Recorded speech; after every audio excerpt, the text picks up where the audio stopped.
Hey guys, welcome to Smack Talk's Wrestling Predictions video. I'm your host Boyze, and this is Smack Talk's SummerSlam Predictions. Before we get started, guys, don't forget to like, subscribe, and press the bell button to keep up to date with all our videos. This episode is mine and Jay's predictions. I have Mr. J's predictions on my phone, so let's get started. This is Smack Talk.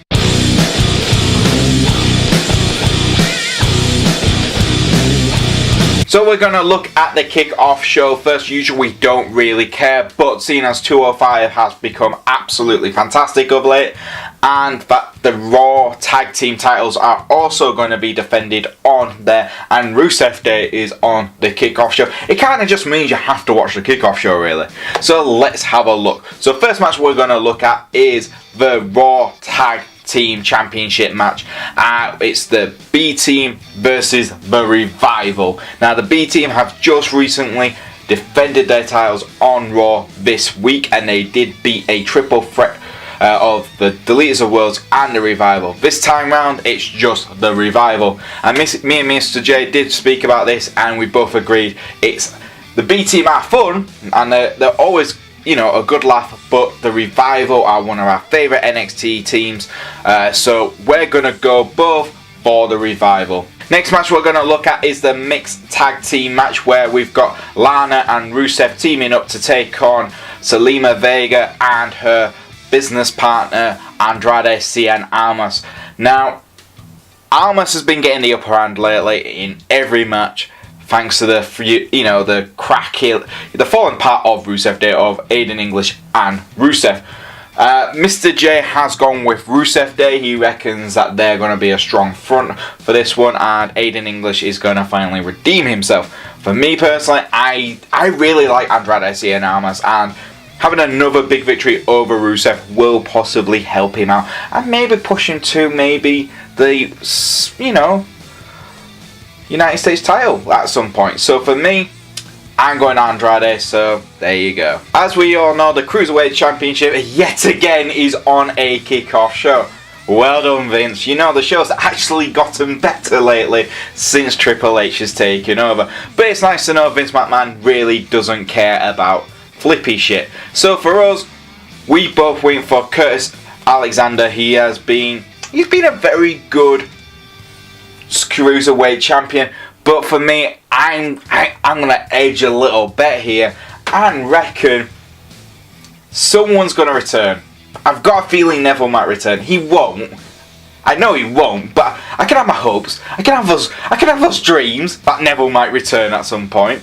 So yeah, we both went for Curtis Alexander, just because he is a good Cruiserweight champion, and the crowd does seem to like him a lot as well. So yeah, but I still would love to have Neville return. The next championship we're going to be looking at is probably the best championship we have, our tag team championship we will have in some time.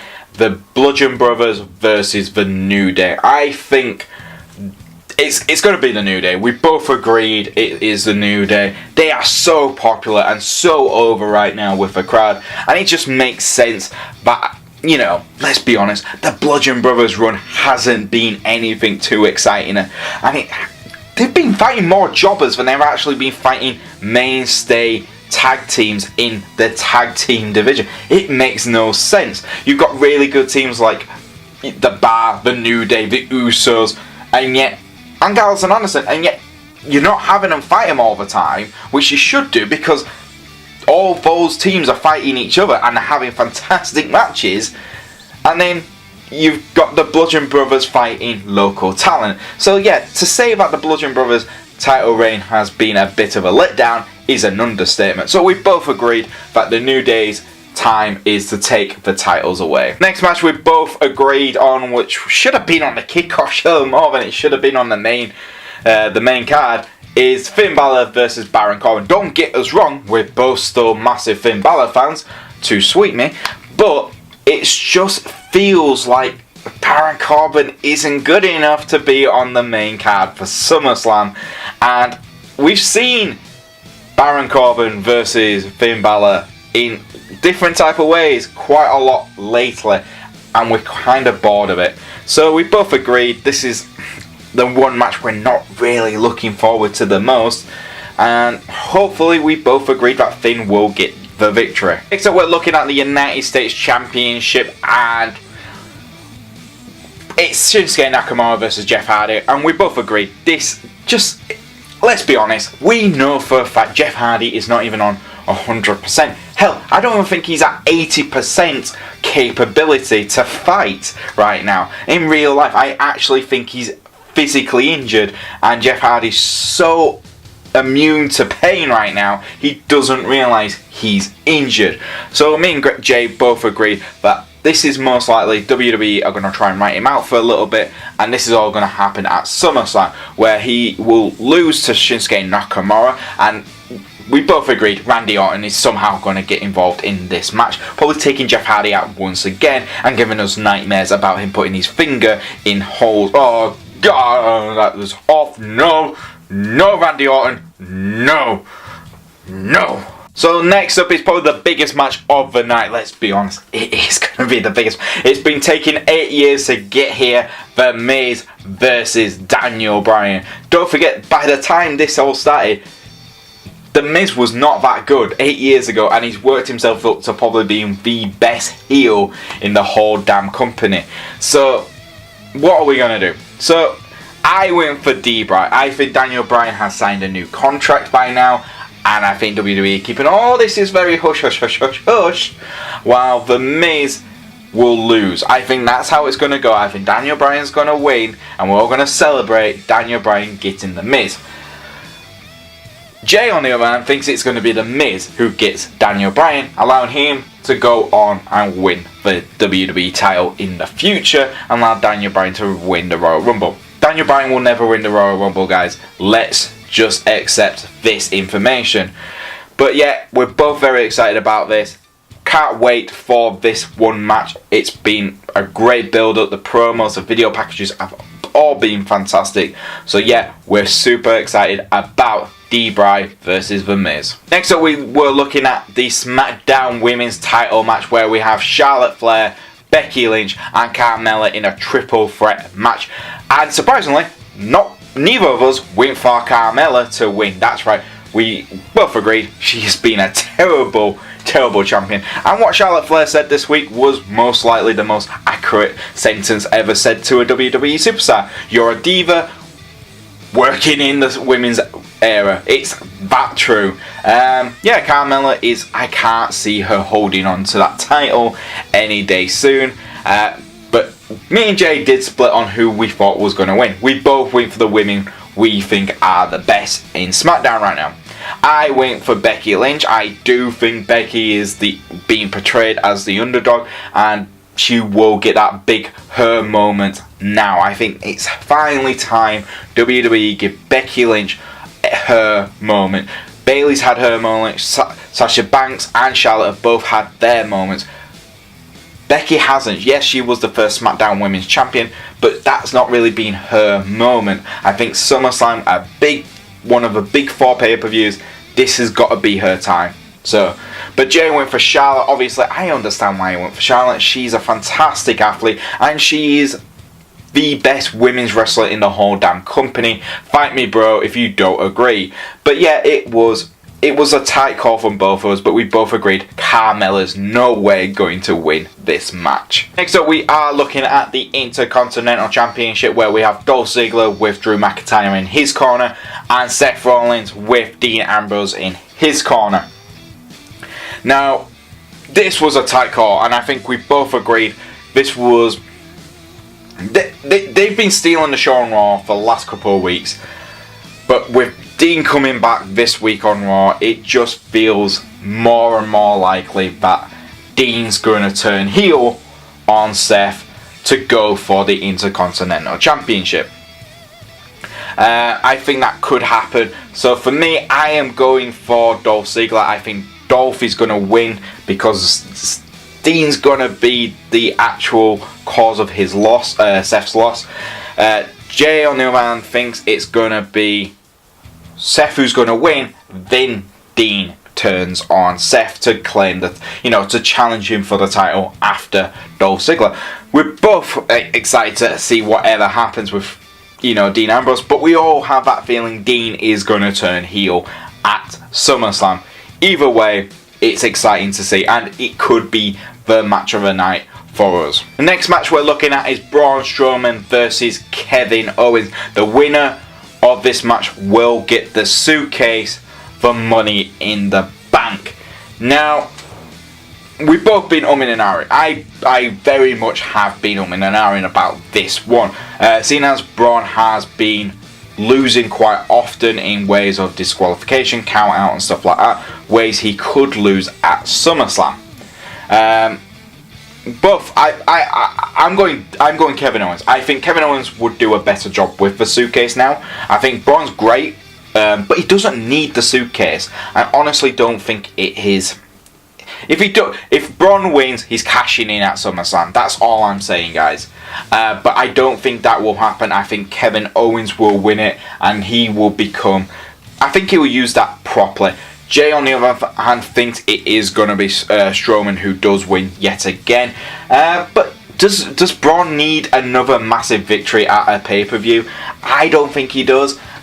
But apparently Jay does. So it'll be interesting to see who will get the win. Next match we're looking at is the Raw Women's Championship. And it's Ronda Rousey versus Alexa Bliss. Let's be honest, WWE have been booking Ronda Rousey like she's the Terminator right now, and it just feels like, yeah, they're going to pull the trigger on her very soon, just like they did with Brock Lesnar all those years ago. And do I blame them? No. It makes sense putting the belt on Ronda Rousey. She is the biggest attraction in sports entertainment right now. I think she's bigger than Brock Lesnar is. So for me and Jay, we both agreed it's going to be Ronda's title to take. No offense to Alexa Bliss, she's been a fantastic champion, but she isn't going to beat Ronda Rousey. Next up is the WWE Championship match between Samoa Joe and AJ Styles. This was a difficult call for me. Seeing as I'm a massive AJ Styles fan and I'm a massive Samoa Joe fan, whoever wins, I'm happy. That's the worst thing. I'm like, in the worst kind of way, I don't care who wins, but I know it could be a fantastic match. It could be the match of the night if WWE give Samoa Joe and AJ Styles the time they deserve. Now, for me, I win Samoa Joe. I know AJ has just broken JBL's record for longest reign as a WWE champion exclusive to SmackDown. That's fantastic. But I think AJ has held that title long enough now so we can have some fresh blood in it. Don't get me wrong, AJ being champion has been brilliant. There's not been that many low points in his championship run, so that's a kudos to him. But yeah, I think it is time for Joe to finally hold a major title, or a title on the main roster. Jay, on the other hand, thinks AJ Styles still has some more to give as, WWE champion. And I can't blame him for that. He has every right to think that, because AJ has been stealing the show on SmackDown Live for some time. So we both are very excited to see who wins this title. And last but not least, it's the Universal Championship match, Brock Lesnar versus Roman Reigns. Now, rumours have been flying all the time since this match has been announced. Yet again, it's Roman versus Brock. Do we actually care? For once, yeah, I actually do care about this match. Why? Because Paul Heyman. Paul Heyman is the reason I care about this match. After last week when Paul attacked Roman to allow Brock Lesnar to pretty much destroy Roman Reigns in the ring, everyone's like, oh, Paul, there we go. That's what's going to happen at SummerSlam. I don't think so. I think Roman's what Paul Heyman said to Roman Reigns in Samoan. He said something in a code which allowed him to say, look, I need to do this, but I'm going to help you out at SummerSlam. And I think that's what's going to happen. I think Paul Heyman's going to help Roman Reigns win the title. Jay, on the other hand, thinks it's Brock Lesnar, and Brock Lesnar never loses, so Brock Lesnar's going to take that title to UFC. And I don't blame him on that one either. Again, It does. It makes no sense, but it just does as well. Because let's be honest, Vince McMahon just doesn't understand that the WWE universe right now. Brock Lesnar is a big attraction, but the title doesn't feel that important. Putting on someone like Roman, I'm not a Roman Reigns huge fan, but I still agree that Roman Reigns is a better alternative than not seeing the bloody belt on Raw. So I'm going Roman, Jay's going Brock. We'll have to wait and see. And there you go, guys. That is our SummerSlam predictions. I want to hear what you guys have to say about SummerSlam. Put your predictions underneath our video and we'll read it. We will post our predictions, so they will be here, so you can read them, see what we have, But please don't forget, guys, to like, subscribe, and press the notification bell so you can keep up to date with all our videos here at Smack Talk Wrestling. And if you want to follow the channel on Twitter, you can do. It's at Smack Talk YouTube. That's Smack Talk YouTube. And if you want to follow me on Twitter as well, it's at Boyze88. And I'll see you guys next time on Smack Talk.